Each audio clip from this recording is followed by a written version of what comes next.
Durante meses previos a este instante, la comunidad astronómica mundial había señalado esta fecha específica en cada calendario digital y cronograma de misiones, esperándola con una mezcla de rigor profesional y una emoción contenida, casi nerviosa.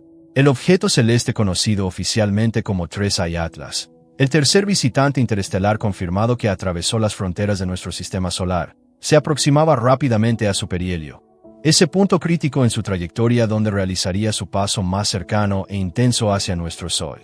La expectativa era palpable en las salas de control desde los observatorios de gran altitud en el aire enrarecido del desierto de Atacama hasta los ojos silenciosos que orbitan en plataformas espaciales como los telescopios espaciales James Webb y Hubble. Cada telescopio mayor capaz de observarlo estaba fijado en sus coordenadas, rastreando la tenue mancha de luz que se movía contra el telón de fondo del espacio profundo. El mundo científico esperaba un espectáculo, una oportunidad para estudiar la química de otro sistema estelar. Pero lo que sucedió después no solo desafiaría décadas de astronomía establecida, sino que nos humillaría, sirviendo como un recordatorio crudo y aterrador de cuán infinitesimalmente pequeña es nuestra comprensión del cosmos en realidad. A las 312 horas tiempo universal exactamente, el objeto entró en la fase más crítica de su órbita. Los modelos de comentarios estándar predecían que 3 Atlas se iluminaría modestamente siguiendo una curva de luz predecible conforme la intensa radiación del Sol comenzara a sublimar los materiales volátiles, gases congelados, hielo antiguo y monóxido de carbono en su superficie. Los científicos monitoreaban sus pantallas, anticipando una pendiente gradual de luminosidad aumentada. Sin embargo, en lugar de un resplandor gradual, el objeto estalló en brillantez. En un lapso de menos de 60 segundos, el objeto se iluminó en más de 4 magnitudes. Para ponerlo en perspectiva para el público general, su brillo aumentó por un factor de 40 en el parpadeo de un ojo cósmico. Su contorno gris fantasmal débil, apenas visible contra el vacío profundo, se transformó instantáneamente en un faro blanco resplandeciente contra el campo estelar. A través de observatorios en todo el mundo, detectores delicados se saturaron al instante, cegados por la entrada súbita de fotones. Las lecturas fotométricas se dispararon fuera de las gráficas, causando que sistemas de alerta automatizados se activaran en múltiples países. Incluso instrumentos que no estaban apuntados directamente al objeto registraron un aumento súbito e inexplicable en la dispersión de luz a través del plano solar. Algo profundo y violento había ocurrido. Algo que ningún modelo natural. Los datos llegaron simultáneamente desde múltiples sitios en ambos hemisferios, creando una red de verificación que abarcaba el globo. Desde las planicies áridas de Australia hasta las cimas montañosas de Chile, desde los observatorios de Japón hasta las estaciones de rastreo en Sudáfrica, cada ubicación registró exactamente el mismo evento en el mismo segundo exacto. Esta simultaneidad global fue crucial. Descartó inmediatamente errores de instrumentación local, artefactos atmosféricos o destellos de satélites. El aumento de brillo era real. Era físico y era universal. En las horas frenéticas que siguieron, los astrónomos comenzaron un análisis coordinado y febril de los datos crudos. La producción de energía del destello derivada de la curva de luz integrada sugería una liberación equivalente a más de 10 elevado a la 18ª potencia julios, una cantidad asombrosa de energía comparable a la detonación de un gran dispositivo termonuclear. Sin embargo, la firma estaba completamente equivocada para una explosión. No había ondas de choque ondulando a través del medio circundante, ni ráfagas caóticas de partículas, ni destello ultravioleta típico de eventos de desgasificación explosiva o impacto. La liberación de energía era puramente radiativa, perfectamente simétrica, y se desvaneció con precisión antinatural. Dentro de solo 10 minutos, 3 Atlas había regresado a su magnitud previa como si nada hubiera sucedido, dejando a los científicos mirando líneas planas en sus monitores, cuestionando la realidad de lo que acababan de presenciar. Para comprender verdaderamente cuán extraordinario fue este evento, primero hay que entender qué hacen normalmente los cometas. Cuando un cometa estándar de bola de nieve sucia se aproxima al Sol, el calor solar sublima el hielo superficial, expulsando gas y polvo al espacio en un proceso turbulento y desordenado. Esto forma la coma, la atmósfera difusa alrededor del núcleo y la larga cola luminosa que se extiende alejándose del Sol. Estas emisiones son caóticas, impulsadas por calentamiento superficial irregular, chorros que erupcionan desde grietas y la rotación del cuerpo. Consecuentemente, El brillo de un cometa típicamente fluctúa durante días o semanas, subiendo y bajando con la influencia del Sol. Pero 3. Y Atlas se había iluminado 40 veces en menos de un minuto. No había precedente para este comportamiento en toda la historia registrada de la ciencia, comentaría. Era semejante a una vela que súbitamente destella con el brillo de un reflector y luego instantáneamente regresa a un parpadeo. Cuando el impacto inicial se desvaneció y el Sol se hundió bajo el horizonte para los observatorios del lado nocturno, telescopios más grandes comenzaron a recolectar imágenes de alta resolución para evaluar las secuelas. El Very Large Telescope, VLT, del Observatorio Europeo Austral capturó cuadros que enviaron un escalofrío a través de las salas de control. El núcleo del objeto ya no era singular. Se había dividido. Múltiples fragmentos eran ahora visibles, moviéndose hacia afuera desde un centro común a lo largo de un eje perfectamente recto. A primera vista, se asumió que el cometa se había desintegrado bajo estrés térmico, un destino común para cuerpos helados pequeños y frágiles que pasan demasiado cerca del perihelio. Pero análisis adicionales más granulares complicaron significativamente esa suposición. Los fragmentos no se estaban dispersando aleatoriamente como debería hacerlo el escombro. Estaban manteniendo un espaciado constante, separándose en un patrón casi geométrico con cada fragmento equidistante del siguiente. El movimiento era estable, controlado y simétrico. La fragmentación natural produce caos, fragmentos que giran, dispersión desigual y plumas desordenadas de gas. Aquí, la estructura era disciplinada, incluso elegante. Parecía menos como una ruptura y más como un despliegue. Al amanecer, lecturas espectroscópicas comenzaron a llegar desde espectrógrafos en Sudamérica y Europa, añadiendo un misterio químico al físico. Los espectros no contenían ninguna de las firmas usuales de vapor de agua, dióxido de carbono o monóxido de carbono típicas de los cometas. En cambio, la luz estaba dominada por fuertes líneas de emisión de níquel y hierro, elementos pesados que se vaporizan solo a temperaturas extremadamente altas. La proporción de níquel a hierro calculada en aproximadamente 0.74 era consistente a través de mediciones independientes de diferentes equipos. Ningún cometa conocido en el sistema solar exhibe nada cercano a esa composición metálica. Los cometas ordinarios son mezclas de polvo silicato y gases congelados, agregados frágiles del sistema solar temprano. 3 Atlas se estaba comportando más como un asteroide metálico que estaba siendo calentado desde dentro.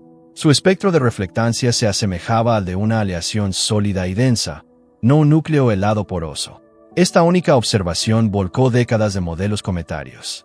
Si 3 Atlas fuera verdaderamente metálico, no podría haberse formado en las regiones exteriores de un sistema estelar donde dominan los volátiles. Debe haber originado más cerca de una estrella madre, quizás desde una región donde los metales se condensan y los hielos no pueden sobrevivir. O más inquietantemente, podría no haberse formado naturalmente en absoluto. Para finales del 16 de diciembre, el telescopio espacial Hubble publicó sus primeras imágenes posteriores al destello, y las fotografías eran desconcertantes. Donde una coma esférica difusa debería haber rodeado el núcleo, ninguna existía. En cambio, un resplandor concentrado se extendía hacia adelante en la dirección del movimiento como un faro perforando el vacío interestelar. La iluminación era espectralmente blanca pura con un borde azul tenue, a diferencia de la dispersión polvorienta amplia de los cometas normales que reflejan el amarillo del Sol. Su orientación sugería algo que se proyectaba o radiaba desde el frente, no reflejando luz solar desde atrás. Los científicos lucharon por describirlo, eventualmente conformándose con emisión orientada hacia adelante, una configuración para la cual no había análogo natural conocido en astrofísica. Parecía como si el objeto estuviera proyectando energía en su camino, despejando el camino o quizás propulsándose a sí mismo. La naturaleza metálica de los fragmentos solo profundizó el misterio térmico. A una distancia de 1.36 unidades astronómicas, UA, del Sol, el calor solar disponible era simplemente insuficiente para fundir o vaporizar níquel o hierro. Para que tales elementos pesados produzcan líneas espectrales visibles, las temperaturas superficiales necesitarían exceder 2000 Kelvin, temperaturas muy por encima de lo que la radiación solar podría inducir a esa distancia. Sin embargo, los datos eran consistentes en cada observatorio. La conclusión era ineludible. O el objeto contenía poderosas fuentes de calor interno o estaba interactuando con el ambiente solar de una manera completamente desconocida. La sonda solar Parker de la NASA y el Solar Orbiter europeo estaban ambos monitoreando la actividad solar en ese momento. Aunque sus informes oficiales aún no han sido completamente liberados al público, telemetría filtrada sugería que los magnetómetros sensibles de las ondas detectaron una perturbación de campo magnético transitoria coincidiendo exactamente con el destello.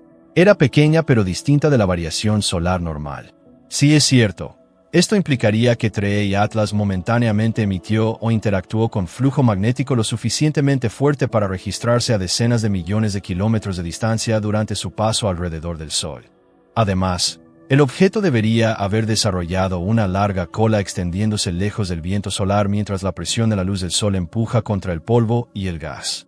Pero las imágenes tanto de observatorios terrestres como orbitales no mostraron tal cola.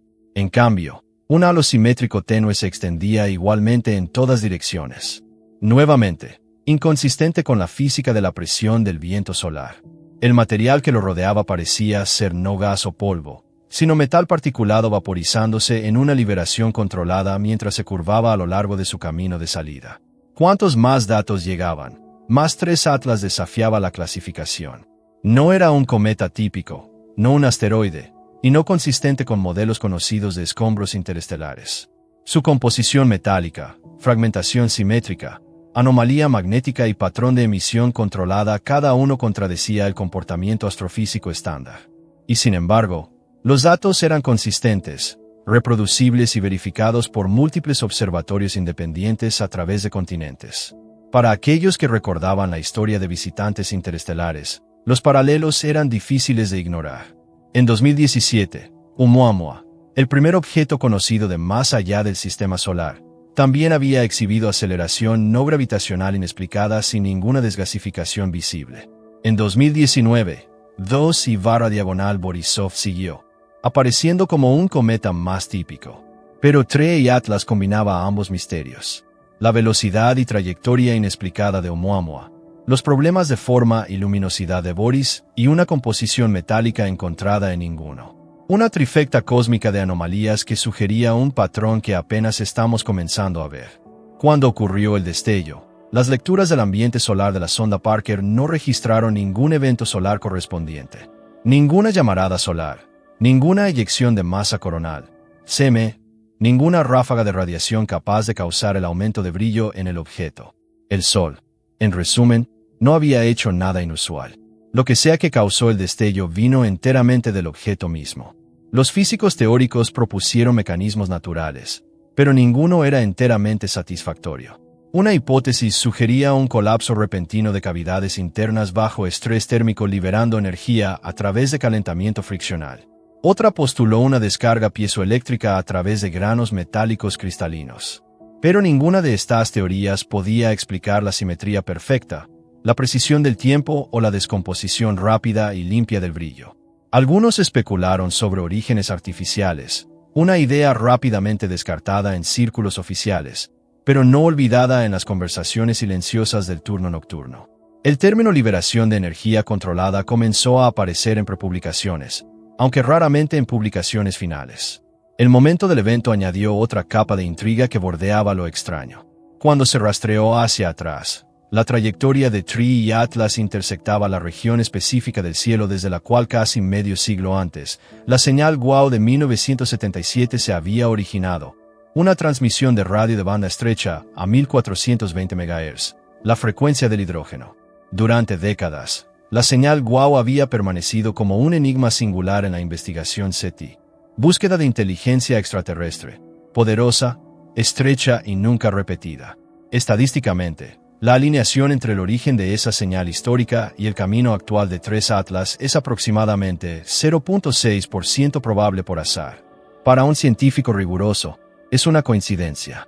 Para otros, quizás no lo es. Nos obliga a preguntar, ¿recibimos una notificación hace 50 años de que un visitante estaba en ruta?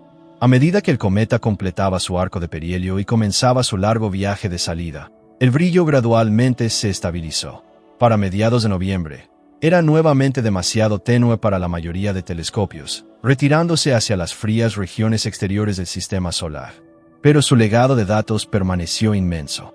Terabytes de imágenes, espectros y telemetría están ahora almacenados en servidores alrededor del mundo. Datos que tomarán años, quizás décadas, para analizar completamente. Las declaraciones oficiales de la NASA y la ESA han sido cautelosas, rozando lo vago. Reconocen el destello, la fragmentación y los datos espectrales anómalos, pero se detuvieron antes de sacar conclusiones. Su lenguaje es medido, aceleración no gravitacional bajo revisión, variación composicional observada, se requiere modelado adicional. En el lenguaje contenido de la ciencia, estas frases llevan un peso inmenso. Significan que el universo ha presentado algo que aún no entendemos. 3. Y Atlas desde entonces se ha atenuado por debajo de la visibilidad a simple vista, ahora derivando hacia afuera en un camino hiperbólico que asegura que nunca regresará a nuestro sistema. Pasará más allá de la órbita de Júpiter a principios del próximo año, desvaneciéndose lentamente en la oscuridad interestelar. La misma oscuridad de la que vino. Ya sea que fuera una reliquia natural de la formación caótica de otra estrella o algo más deliberado y diseñado, ya ha cambiado la forma en que observamos el cielo. El evento del 29 de octubre de 2025 marcó no solo un destello en el cielo, sino un destello en la curiosidad humana. Un recordatorio de que el descubrimiento no está confinado a las paredes de instituciones, sino al acto simple de mirar hacia arriba, medir, cuestionar y rehusarse a aceptar respuestas fáciles. Sea lo que sea que 3 Atlas verdaderamente es, un hecho permanece. Vino de más allá de nuestro Sol, se comportó diferente a cualquier cosa que hayamos visto antes, y dejó atrás un acertijo escrito en luz y metal. Un acertijo que resonará a través de generaciones de astrónomos buscando significado en el cielo silencioso. Y mientras se aleja, dejando atrás solo los datos, nos quedamos con una verdad perdurable. De vez en cuando, el universo nos da un vistazo no de cuánto sabemos, sino de cuánto nos falta por descubrir.